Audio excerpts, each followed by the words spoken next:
고1 3월 학평 국어 독서 손실보상 청구권 분석하도록 하겠습니다.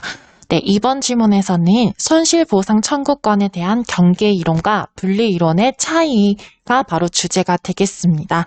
그러면 1문단부터 함께 살펴보도록 하겠습니다. 네, 1문단에서는 먼저 손실보상 청구권의 개념이 나와 있는데요. 바로 무엇이죠? 네, 맞아요. 개인이 자신이 입은 재산상 손실을 보상하도록 요구할 수 있는 권리를 의미합니다. 이러한 손실보상 청구권의 성립 요건에 대해서 나와 있는데요. 바로 공익을 위한 적법한 행정작용으로 개인의 재산권에 특별한 희생이 발생한 경우를 의미합니다. 여기서 특별한 희생이란 보호할 필요가 있는 재산권에 대한 침해를 이르는 말입니다. 네, 이렇게 특별한 희생의 정의가 나오고 그 예시로 가령이라고 해서 바로 설명 방법, 즉 예시를 통해서 특별한 희생에 대한 국가가 보상하는 예에 대해서 설명하고 있습니다. 네, 그 다음 이 문단에서는 공적 부담의 평등을 위해 인정하는 헌법상의 권리인 손실보상 청구권에 대해서 설명하고 있습니다. 손실보상 청구권은 바로 공적 부담의 평등을 위해 인정되는 헌법상 권리를 말합니다.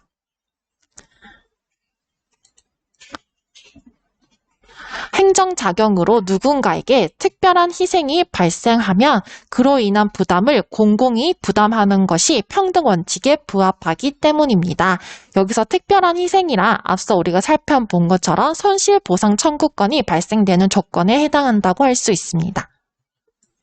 그 뒤의 내용을 보시면 헌법 제23조 제3항에서 공공필요에 의한 재산권의 수용, 사용 또는 제한, 즉 공용 침해, 특별한 희생이 발생하는 경우를 말합니다.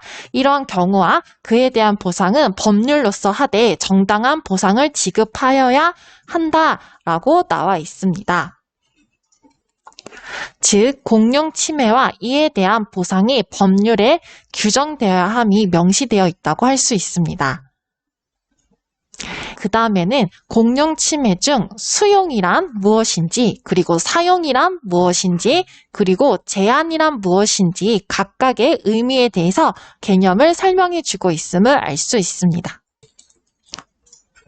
그 다음 이어지는 내용은 제23조 내용이 나오는데요. 여기서는 내용상 분리될 수 없는 사항은 함께 규정되어야 한다는 불가분 조항이라고 할 수 있습니다.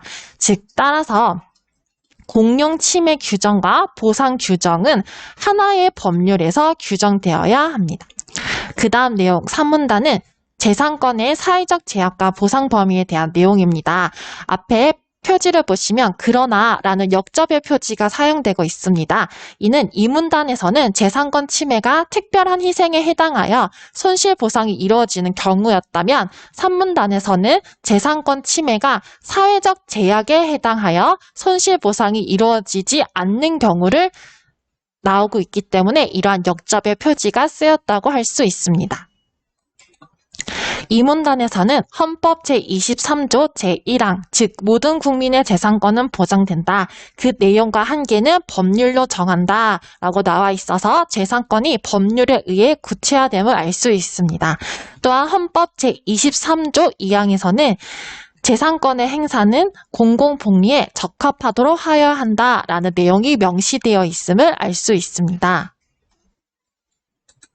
즉 개인의 재산권 행사가 공익에 적합하여야 한다는 재산권의 사회적 제약을 규정하고 있음을 우리는 볼 수 있는데요. 이는 개인의 재산권 행사가 공익에 적합하여야 한다는 의미이며 재산권 침해가 사회적 제약의 범위 내에 있다면 손실은 보상의 대상이 되지 않음을 의미한다고 할 수 있습니다. 그 다음 4문단에서는 재산권의 사회적 제약과 특별한 희생을 구별하지 않는 경계이론에 대해서 나오고 있습니다.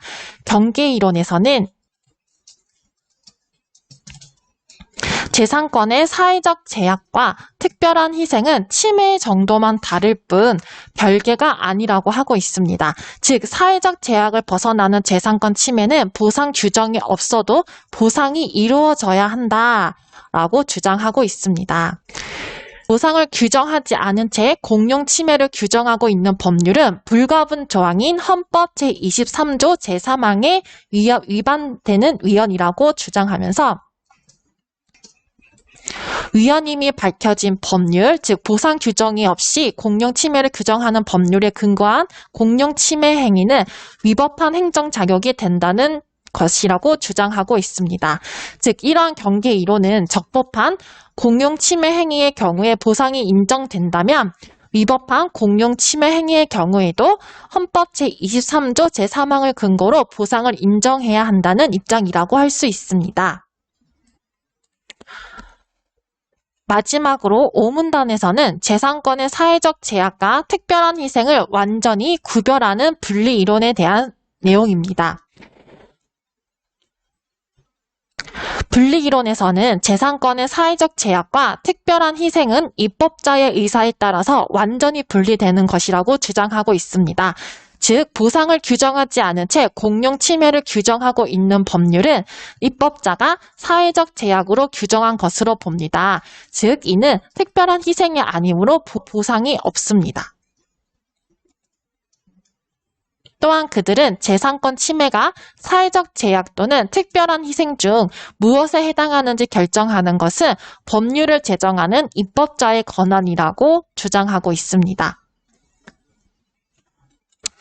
만약에 해당 법률에 규정된 재산권 침해가 헌법 제23조 제2항에서 규정한 재산권의 공의 적합성을 넘어서서 개인의 재산권을 과도하게 침해한다면 이러한 법률은 헌법 제23조 2항을 위반하여 위헌임이 밝혀진 법률에 근거한 행정자격은 위법하게 된다고 합니다. 분리 이론에서는 이러한 경우 손실을 보상하는 것이 아니라 위법한 행정작용 자체를 제거해야 한다고 봅니다. 하지만 반대편인 경계 이론에서는 이러한 경우에 손실 보상을 인정해야 한다고 보고 있습니다. 분리 이론에서 이와 같이 생각하는 이유는 재산권을 존속시키는 것이 재산권을 침해하면서 그 손실을 보상하는 것보다 우선하다고 보기 때문입니다. 즉, 이 이론에서는 재산권의 침해에 따른 보상보다는 재산권 존속을 우선시하고 있음을 알 수 있습니다. 네, 그럼 마지막으로 각 지문의 핵심을 한 번 더 정리하고 마무리하겠습니다. 1분단에서는 손실보상 청구권의 성립 요건과 그리고 특별한 희생에 대해서 나와 있습니다. 2문단에서는 공적 부담의 평등을 위해 인정하는 헌법상의 권리인 손실보상 청구권에 대해서 그 내용이 자세하게 나오고 있었죠. 그리고 3문단에서는 재산권의 사회적 제약과 보상 범위에 대해서 나오고 있었습니다. 그리고 4문단에서부터는 재산권의 사회적 제약과 특별한 희생을 구별하지 않는 경계 이론이 나오고 있었고 5문단에서는 이와 반대로 재산권의 사회적 제약과 특별한 희생을 완전히 구별하는 분리 이론이 나오고 있었습니다. 이렇게 상반되는 이론이 나올 때는 이 두 이론이 주장하는 각각의 차이점을 비교하면서 본다면 문제를 풀 때 보다 도움이 될 것입니다. 그 다음으로 문제를 하나 풀어보도록 하겠습니다. 네, 2번 문제 함께 보도록 하겠습니다. 기역과 니은에 대한 이해로 적절한 것을 묻고 있는데요.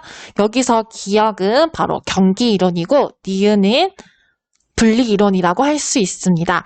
네, 1번 선지를 보도록 하겠습니다. 1번에서는 기역과 니은은 재산권의 사회적 제약에 대해 서로 다른 태도를 보인다라고 나와 있는데요. 네, 이것이 아니라 바로 기역과 니은은 재산권의 사회적 제약과 특별한 희생의 구별에 대해서 다른 입장을 취하고 있으므로 이는 적절하지 않은 답이 되겠습니다. 2번 보도록 하겠습니다. 기역은 사회적 제약을 벗어나는 재산권 침해는 특별한 희생이 발생한 경우라고 본다라고 나와 있는데요. 네, 즉 사문단에 따르면 경계 이론은 재산권 침해는 그 정도가 사회적 제약의 범위를 넘어서면 특별한 희생으로 바뀐다고 나와 있으므로 이는 맞는 답이 되겠습니다. 3번을 보도록 하겠습니다. 기역은 공용 침해보다 재산권의 사회적 제약이 재산권 침해의 정도가 더 크다고 여긴다고 나와 있는데요. 네, 이는 틀린 답이죠. 경계 이론은 재산권 침해가 커지면 특별한 희생으로 바뀐다. 즉, 공용 침해가 발생했다고 보고 있으므로 재산권의 사회적 제약보다 공용 침해가 재산권 침해 정도가 더 크다고 여기고 있습니다. 4번 보도록 하겠습니다. 니은은 재산권 침해 정도에 따라 손실보상 청구권이 성립하는지를 판단해야 한다고 본다라고 되어 있는데요. 네, 이것은 바로 경계 이론의 관점이므로 이 또한 틀린 답이 되겠습니다. 니은 5번 보도록 할게요. 니은은 헌법 제23조 제2항과 제3의 규정은 정도의 차이가 있을 뿐 크게 다르지 않다고 여긴다 라고 하는 것 또한 바로 경계 이론의 관점으로 이 또한 틀린 답이 되겠습니다. 네, 여기까지 지문 분석과 문제풀이 마치도록 하겠습니다.